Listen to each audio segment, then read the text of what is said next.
Good morning friend, কেমন আছো সবাই? আশা করি ভালো আছো, আমিও ভালো আছি। আজকে গপুকে স্কুল দিয়ে চলে এসেছি। ভাবলাম ওখানে গুড মর্নিংটা উইশ করবো না তোমাদের সবাইকে, আমি আমার বারান্দা দিয়ে উইশ করব। দেখো আমার বারান্দা, ফৌজি কোয়ার্টারের বারান্দা দেখো, তোমাদের কেমন লাগে বলো।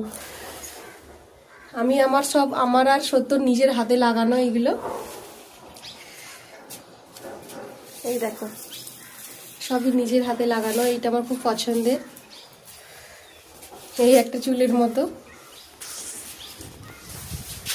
দূর থেকে হয়তো তোমরা সবাই দেখতে পাবে, পুরো দিকটা দেখো। এই আমার বারান্দা, এই যে কেমন লাগলো আমার বারান্দা, আমি নিজের হাতে সাজিয়েছি, তোমরা বলবে কমেন্ট করে। আর আজকে দিনে তোমরা সবাই ভালো কাটুক। টাটা।